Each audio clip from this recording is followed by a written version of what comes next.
At first it was the decision that I had to make, what am I going to stay here? Or am I going to move back to the U.S.? I don't know why he put me here in Subic Bay in the Philippines. Not yet, at least I don't know why. Except it was a good place to be in my husband's life. But I made the decision to be here because of him. But now the decision is mine. I grew up in Pittsburgh, Pennsylvania, and I was raised in the United Presbyterian Church in Pittsburgh, Pennsylvania. My father was an elder and a member of the choir. My mother was always beside my dad.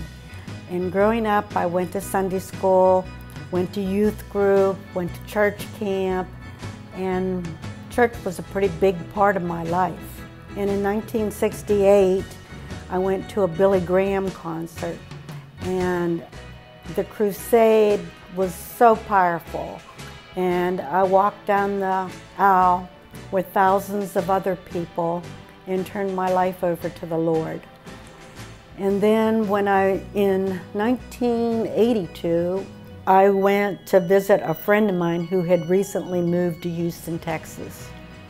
And she introduced me to Larry, and he worked in the oil field industry, and he liked to disco dance. So he asked me to dance, and we became good friends. It was love at first sight for him, but it took me a while. Wouldn't it be nice if we were older, then we wouldn't have to wait so long? But it wasn't too long after. We met in November, right around Thanksgiving, and then I moved out to Houston Valentine's Day, and we got married that September.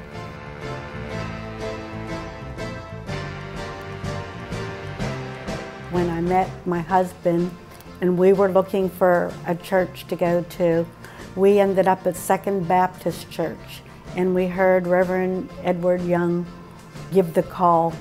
And both my husband and I gave our lives to the Lord then.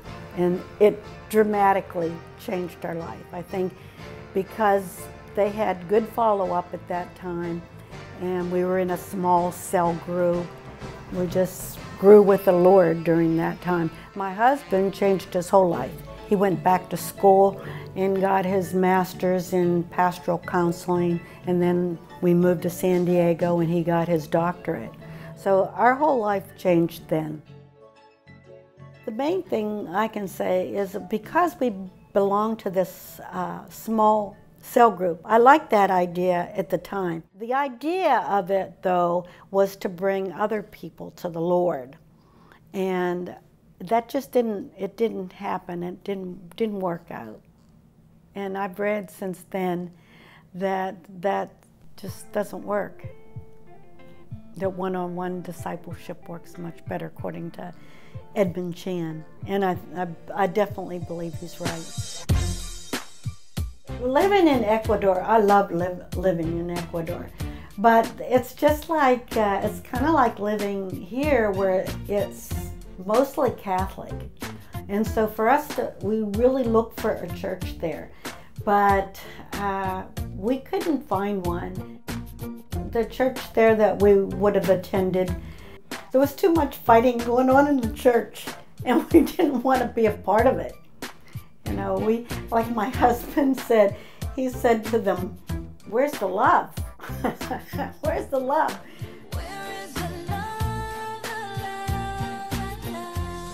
He had a heart attack when we were in Ecuador, and at that time, he wanted to move out of Ecuador.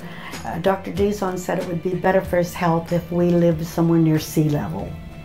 So it took a while to convince me to move because I really didn't want to leave Ecuador, but for health reasons I decided maybe we better move.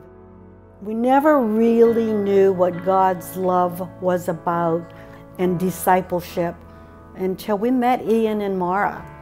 And they introduced us to SBCF, And both of us were just amazed at the love of having a church family. It was something that we've been living for all those years, and we've went to a lot of different churches and never really understood God's love and discipleship. And so when we moved here, he didn't want to really do much of anything else. That's why it was just such a blessing to find SBCF, where he got excited again.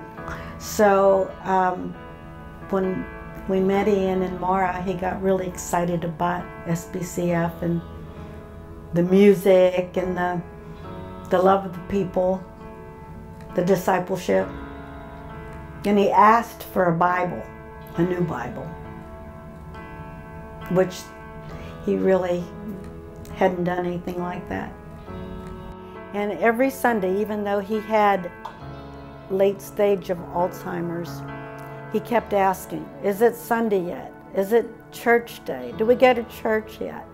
And just to see how full of the love he was, and seeing how Jesus was in him, especially during that time, and have him clap his hands, and the discipleship of Pastor Mile. The struggles were, oh wow. As losing him as a person, him not being able to lose him as a person, him not being able to communicate, losing your life partner. I prayed to God every day that he would just give me the strength to do what I needed to do, to take care of him. And I prayed to God that I knew I could never do it by myself, never.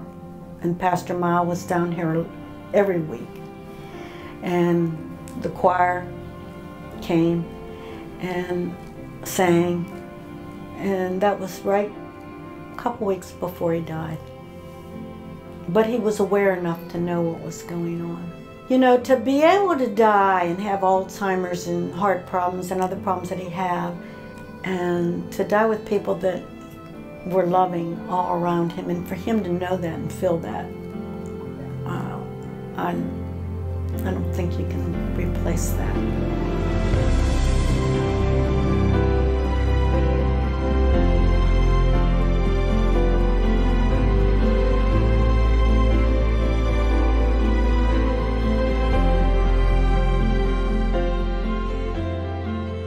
My husband died in February, this past February, right around Valentine's Day.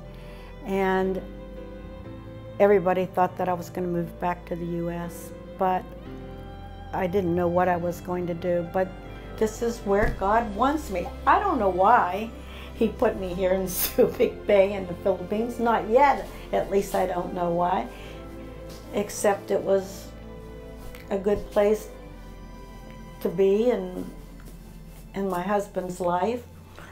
But I made the decision to be here because of him. But now the decision is mine to be here. And it would be really hard to leave the support of SBCF.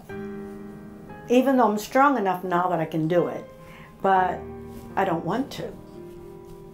I want to give back to what has been given to me. I can't say enough about it. And I just am amazed at the love with the church family.